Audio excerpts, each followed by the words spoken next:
We never focus on Noah's first son. I'm gonna show this clip, and it's gonna touch on a genealogy of Japheth. But everybody, I want y'all to see this clip. We all are infected with racism.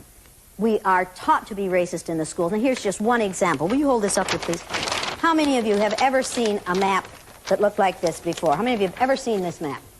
Seen that map. Yeah. Isn't this the map that you use K through 16 in the United States of America? Now, folks, look at this map.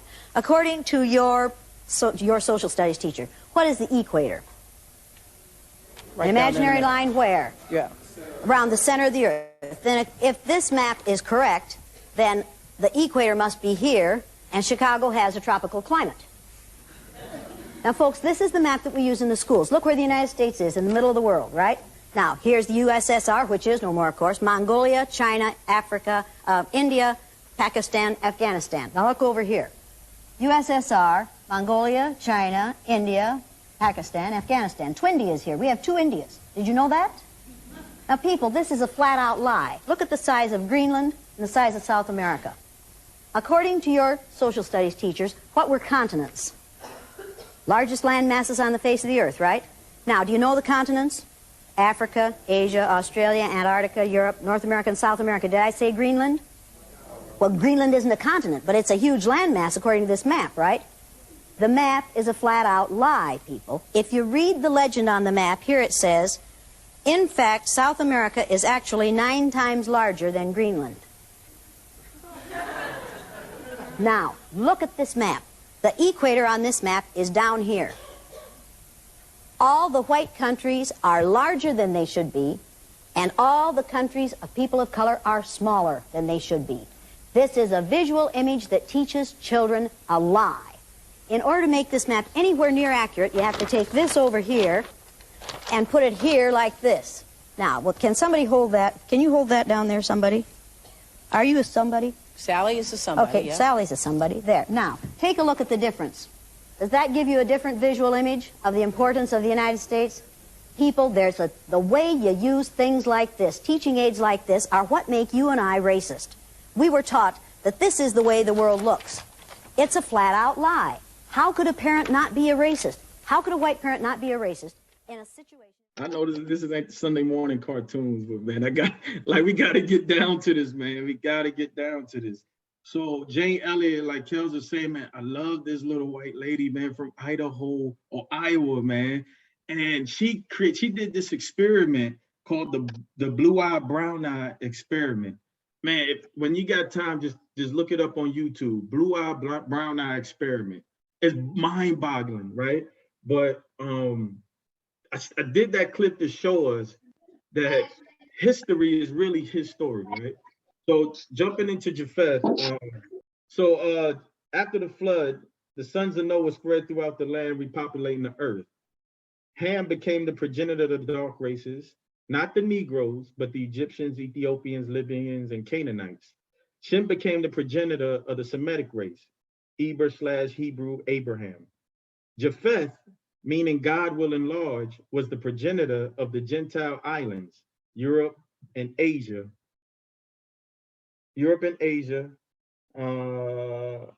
History shows that the prophecy of the Japhetic race came to pass with the mass European colonization and colonialism of Black and brown nations, as well as the size and number of people in China, currently 1.5 billion inhabitants.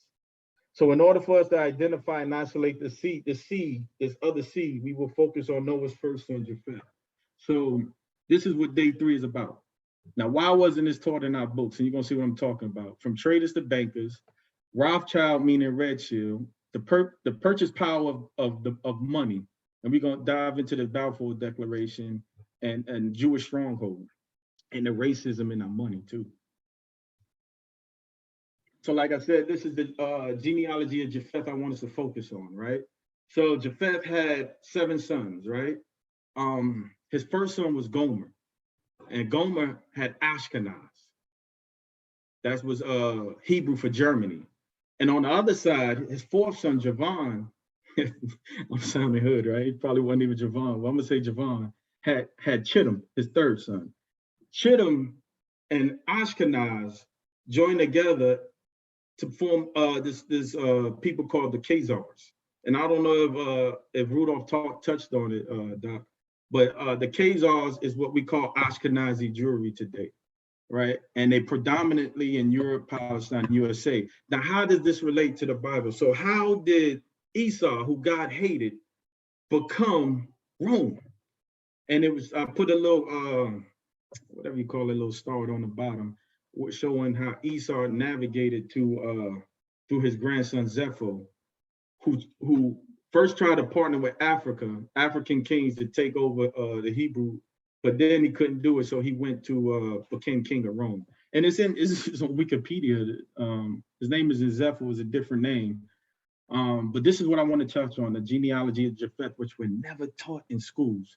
They'll tell us about Ham.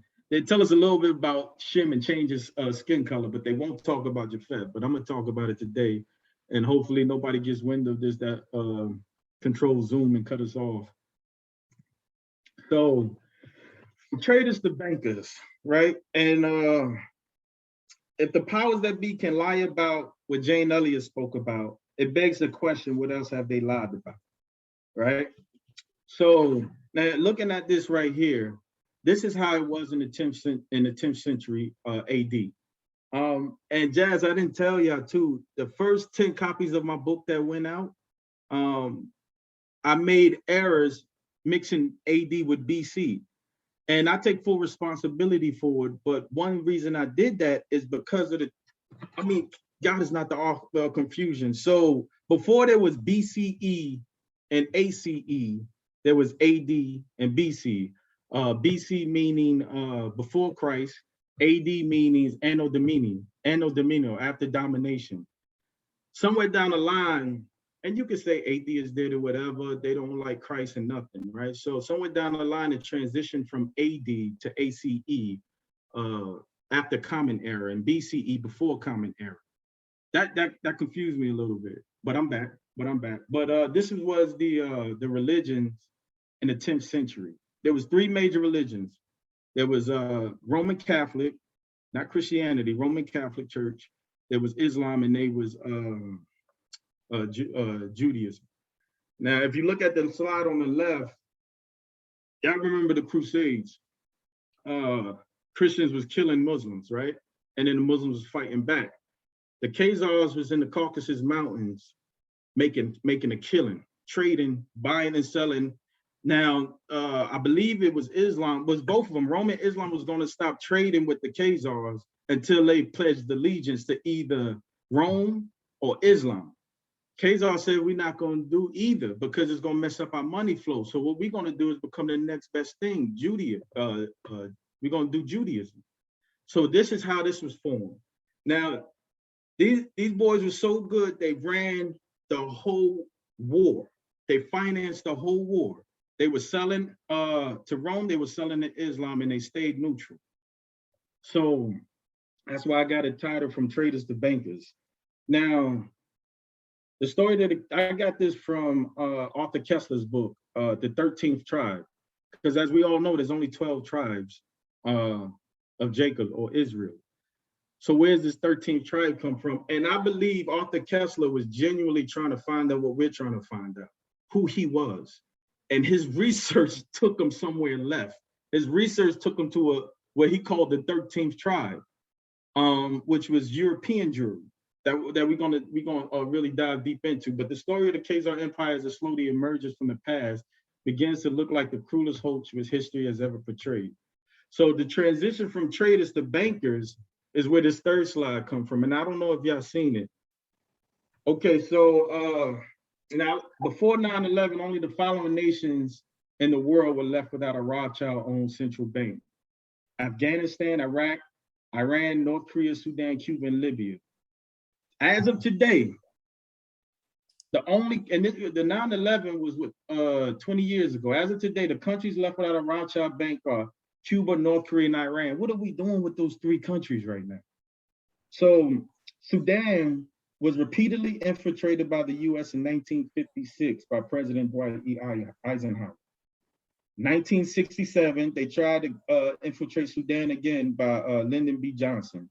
Then again in 1972 by President Nixon, and then again 1996. So 4 attempts to put a bank in Sudan was thwarted until it finally was done by Clinton in '96. You can say that Sudan was used to perfect that craft. Now, Afghanistan, invaded by Bush Jr. in 2001. Iraq, 2 years later, invaded by Bush Jr. in 2003. Libya, invaded by our President Barack Obama in 2011. From 1969 to 2011, Colonel Muammar Gaddafi ruled Libya well. His people loved him. He paid off the country's debt to the central bankers and was moving Libya into a currency backed by gold, where America used to be. We were taught through propaganda that Gaddafi was an evil dictator, but you will soon find out that the propaganda is an effective tactic of these Khazar Jews. All right. So if you know anything, Netflix has a special, and I didn't want to watch it, but I ended up watching it for research purposes about how to become a dictator. And when it spoke about Gaddafi, they couldn't omit the fact that Gaddafi was the longest ruler of a country known to man thus far. 40 years he ruled his people well. 40 years. So for him to be a dictator, I mean, it goes deep with Gaddafi, but of course, as we know, Obama came in, killed Gaddafi. Guess what's in Libya now? The central bank.